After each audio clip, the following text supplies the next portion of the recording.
Orang dokter spesialis kandungan, karena takjub dengan seorang muslimah yang menjaga kehormatannya.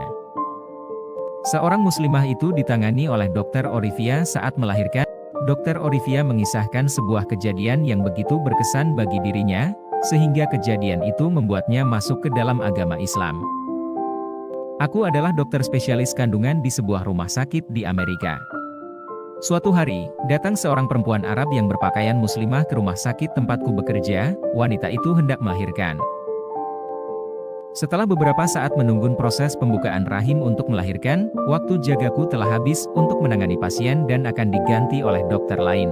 Lalu aku berpamitan kepadanya untuk pulang ke rumah dan kusampaikan bahwa ada seorang dokter laki-laki yang akan menggantikanku bertanggung jawab atas persalinannya. Tiba-tiba perempuan itu bersedih, kemudian menangis dan mulai sedikit histeris. Ia mengatakan, "Tidak, aku tidak ingin dokter laki-laki yang menangani persalinanku." Dokter Olivia merasa heran dengan perempuan ini, lalu suaminya memberitahukan kepada dokter bahwa dia tidak mau ada seorang laki-laki asing yang melihatnya. Seumur hidupnya tidak ada seorang laki-laki pun yang pernah melihat wajahnya kecuali ayahnya, saudara-saudara laki-lakinya, dan paman-pamannya. Ucapan suaminya itu membuat dokter tertawa keheranan, malah dokter mengira tidak ada seorang pun laki-laki di Amerika yang mengenalnya yang belum pernah melihat wajahnya. Namun dokter itu dengan senang hati menuruti permintaan mereka untuk menemani persalinannya hingga selesai walaupun jadwal kerjanya sudah habis. Di hari berikutnya, dokter itu menceritakan bahwa ia menemui mereka kembali untuk memeriksa keadaan sang istri pasca melahirkan.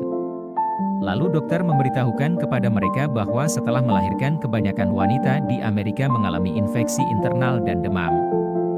Hal itu dikarenakan mereka melakukan hubungan suami istri setelah melahirkan. Oleh karena itu, dokter menasihati kepada mereka hendaknya tidak melakukan hubungan suami istri minimal 40 hari pertama.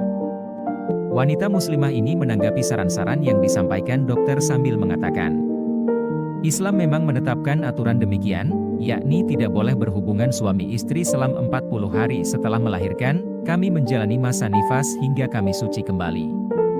Dan saat menjalani masa nifas haram melakukan hubungan suami istri dan mereka diberikan keringanan untuk tidak sholat dan puasa." Dokter itu tersentak dan mengucapkan, "Luar biasa."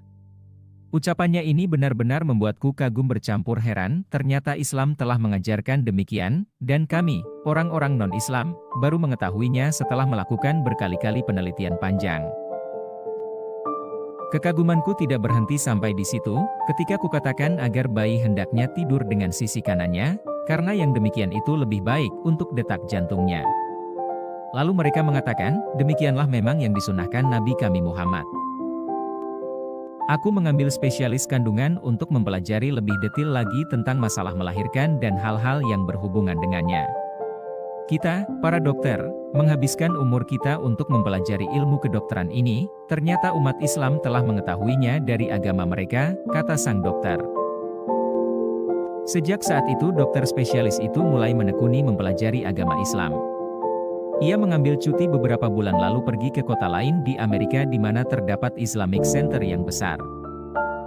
Dokter pun menghabiskan hari-harinya di tempat itu untuk bertanya jawab dan mengkaji tentang Islam serta bergaul dengan orang-orang Islam baik dari kalangan Arab atau Amerika sendiri.